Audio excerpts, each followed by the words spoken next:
Hello दोस्तों, स्वागत है आपका इंडी के एग्ज़ाम्स में। इस वीडियो में मैं आपको नेवी के एसएसआर और डबल ए से जुड़ी सारी जानकारी दूंगा। उनको कितनी सैलरी मिलती है, क्या क्वालिफ़िकेशन चाहिए, कैसे आप ज्वाइन कर सकते हैं, एग्ज़ाम में क्या क्या आता है, सिलेबस क्या क्या है, क्वेश्चन पेपर क्या क्या है, वो सारी जानकारी मैं इस वीडियो में आपको दूंगा।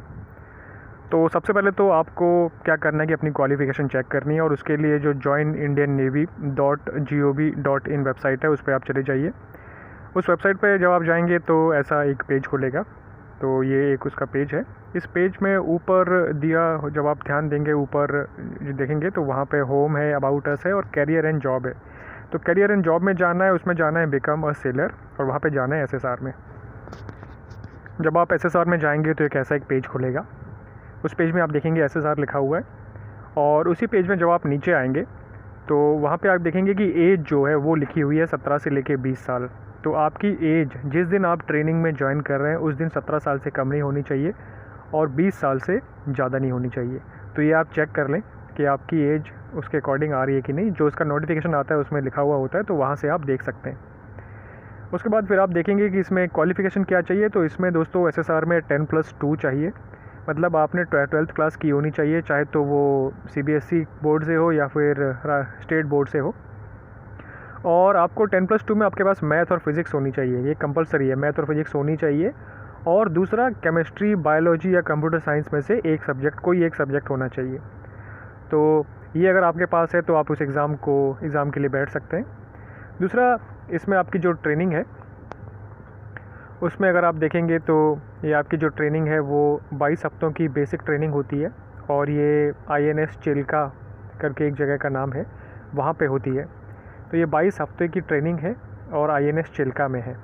वो ट्रेनिंग जब पूरी हो जाती है तो उसके बाद जो ब्रांच आपको मिलती है उसके हिसाब से आगे की आपकी ट्रेनिंग होती है। तो ये ट्रेनिंग वाला पार्ट हो गया।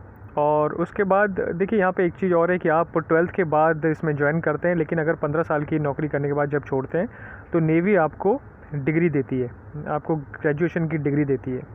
15 साल की नौकरी करने के बाद आपको वो, आप एक ग्रेजुएट बन के निकलते हैं वहाँ से। तो ये एक बहुत ही अच्छी बात है। इससे क्या है कि जब आप वहाँ से 15 साल के बाद नौकरी छोड़ के बाहर आते हैं तो आप किसी दूसरी नौकरी के लिए एग्ज़ाम वगैरह दे सकते हैं। तो ये आपको इसमें फ़ायदा है। दूसरा, इसमें सैलरी अगर आप इसमें देखेंगे तो सैलरी के लिए जो, जैसे आप ज्वाइन करते हैं तो उस टाइम पे आपकी एसएसआर में ज्वाइन करते हैं तो बेसिक सैलरी होती है, वो होती है 26,800 रुपये 7th पे कमीशन के बाद। तो ये 26,800 रुपये आपकी बेसिक पे है। उसके ऊपर आपको डीए मिलता है, और अगर आपको घर मिला हुआ है तो ठीक है, नहीं अगर घर नहीं मिला है तो उसकी जगह पे एचआरए मिलता है। तो एचआरए का पैसा आपको मिलता है, और एक जैसे ट्रांसपोर्ट अलाउंस मिलता है, जाने आने के लिए एक तरह से पेट्रोल का पैसा मिलता है, वो आपको मिलता है। तो ये चीज़ें किस सिटी में उस पर डिपेंड करती हैं। और उसके बाद अगर आपकी पोस्टिंग कहीं अंडमान वगैरह या जैसे किसी हार्ड एरिया में हो जाती है, किसी रिमोट एरिया में हो जाती है, तो आपको एक्स्ट्रा अलाउंस भी मिलता है। दोस्तों अब इसमें देखते हैं कि एसएसआर और डबल ए जो है उसमें नेवी का जो एसएसआर है और जो नेवी का डबल ए है उसमें कई बार लोगों को कन्फ्यूजन होता है कि उन दोनों में क्या अंतर है, किस में ज्वाइन करें। तो वो मैं आपको बता देता हूँ कि जो एसएसआर है वो नॉन टेक्निकल ब्रांच है, और ये आर्मी का जो जवान होता है, सिपाही होता है, उसके बराबर वाली रैंक से आप ज्वाइन करते हैं। और जो डबल ए है वो टेक्निकल ब्रांच है, और इसमें आप जो आर्मी का हवलदार होता है उसके बराबर वाली जो पे ग्रेड है उसमें आप ज्वाइन करते हैं। दूसरा है कि एसएसआर में आप सिर्फ 15 साल की नौकरी करके छोड़ सकते हैं, ले सकते हैं रिटायरमेंट, और आपको ज़िंदगी भर पेंशन मिलेगी। लेकिन डबल ए में आपको पेंशन लेने के लिए कम से कम 20 साल नौकरी करनी पड़ेगी। और उसके बाद है कि जो एसएसआर है उसमें प्रमोशन थोड़ा धीरे धीरे होता है, स्लो धीरे धीरे प्रमोशन है, टाइम लगता है प्रमोशन में। और जो डबल ए है उसमें प्रमोशन एसएसआर के मुकाबले फ़ास्ट होता है। तो ये आपको फ़ायदा है अगर आप डबल ए में ज्वाइन करते हैं। तो डबल ए का हालांकि सिलेबस तो बिल्कुल सेम है और एग्ज़ाम वगैरह जो है वो भी सेम है, लेकिन उसमें बस मार्क्स ज़्यादा चाहिए होते हैं। तो ये चीज़ है। बाकी दोनों अच्छे हैं, आप दोनों में से आपको जिसमें मौका लगे आप उसमें ज्वाइन कर सकते हैं। तो ये इसमें 2 एंट्री हैं, पर मैं बता दूं ये दोनों ही जो है एसएसआर और डबल ए, ये ऑफिसर रैंक नहीं होती है, ये जवान वाली रैंक होती है। कई लोगों को इसमें भी डाउट होता है, इसी ऑफिसर रैंक नहीं है। अब इसका अगर आगे हम देखें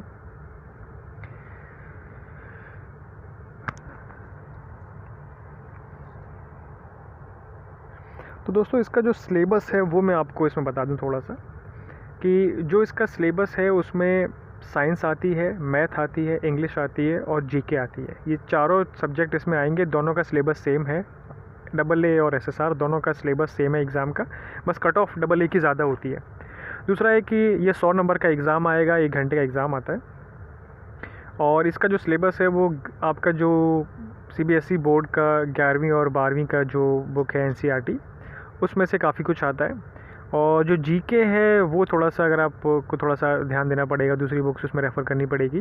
जैसे RS अग्रवाल है वो देखनी पड़ेगी इसकी रीजनिंग के लिए। और एक जीके की आप कोई बुक ले सकते हैं जिसमें पुरानी हिस्ट्री के सवाल हों, या फिर ज्योग्राफ़ी के सवाल हों, देश की ज्योग्राफ़ी, या फिर जो पिछले 1 साल की जीके हो वो उसमें हो। तो वो चीज़ आपको थोड़ा सा पढ़ना पड़ेगा यहाँ पे। और उसके बाद है कि जैसे नेशनल कोई अवार्ड वगैरह, फैक्ट में वगैरह, या कोई विनर रहे हैं वो चीज़, या फिर हमारी लैंग्वेज है, हमारा कल्चर है, फ्लैग है, ज्योग्राफ़ी, हमारी जो बाउंड्री है वहाँ किन किन किन देशों से लगती है, क्या क्या जगहों के नाम है आसपास वाले, वो चीज़ें थोड़ा आपको पढ़ना पड़ेगा। तो ये जीके का जो है सिलेबस है। इसके अलावा साइंस और मैथ के लिए आप अगर वो जो इनकी NCERT की बुक है उनसे पढ़ेंगे तो आपका काम चल जाएगा। उनमें सवाल आते हैं लेकिन थोड़ा सा आपको पढ़ना पड़ेगा, अच्छे सवाल आते हैं, वो मैं आपको इस वीडियो में आगे बताऊंगा कि किस तरह के सवाल आते हैं।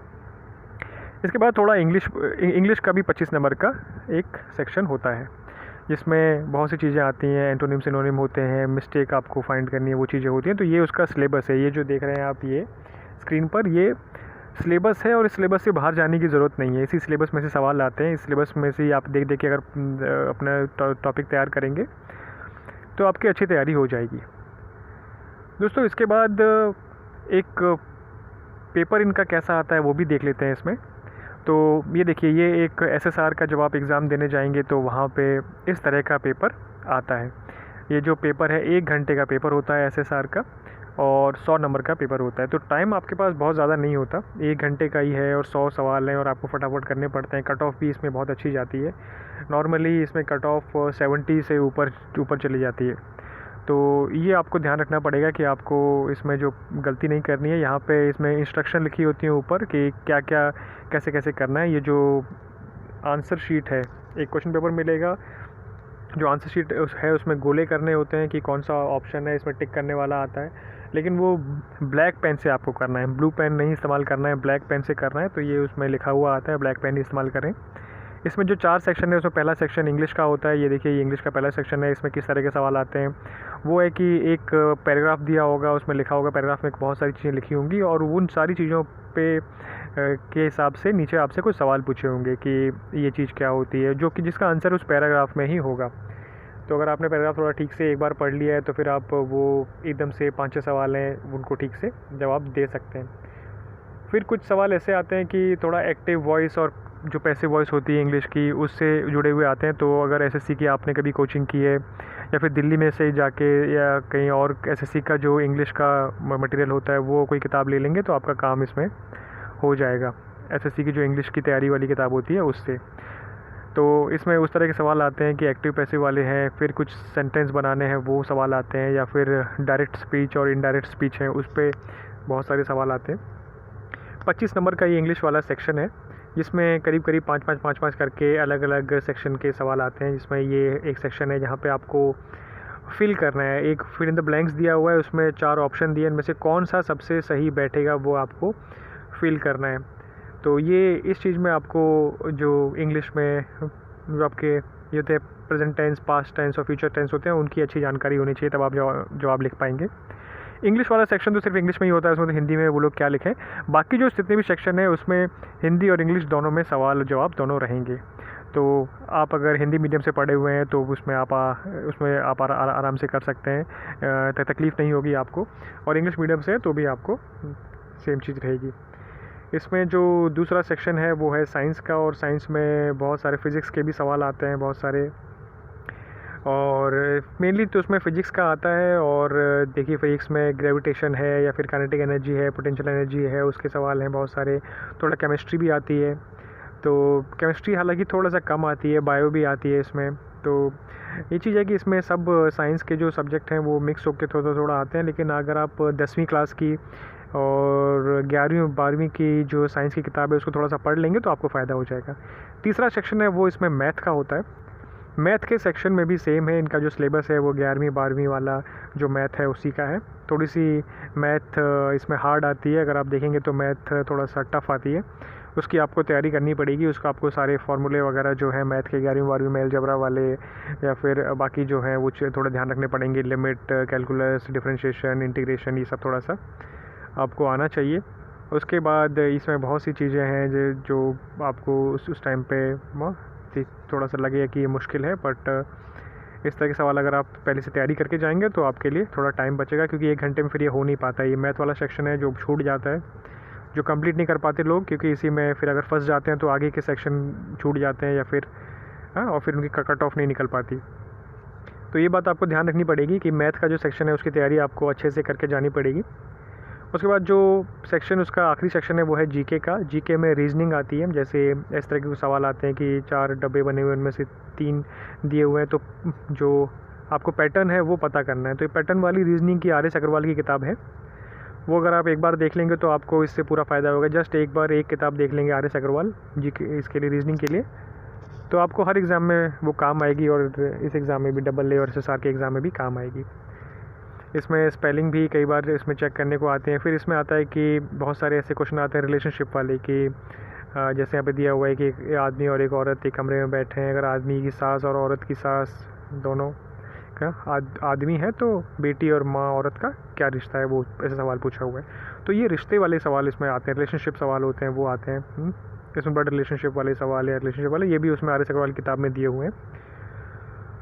और भी इसमें फिर जो जीके है वो भी आती है, थोड़ी देश की ज्योग्राफी है उससे जुड़ी हुई जीके आती है। थोड़ा सा ज्योग्राफी का आपको आइडिया होना चाहिए। मैप वगैरह आपने अगर देखे हैं इंडिया का, वर्ल्ड मैप की ज़रूरत नहीं पड़ेगी, सिर्फ इंडिया का मैप अगर आपने देखा है तो उसमें बस ये उतना ही पूछा जाता है। इंडिया के आसपास वाला मैप, इंडिया के जो भारत के जो पड़ोसी देश हैं उनसे जुड़ी हुई सीमाएँ हैं, उनसे जुड़े हुए क्या क्या लोकेशन है, जगहों के नाम क्या हैं, वो सब आपसे पूछते हैं। भारत के राज्य हैं उनसे जुड़ी हुई सूचना आपको आनी चाहिए।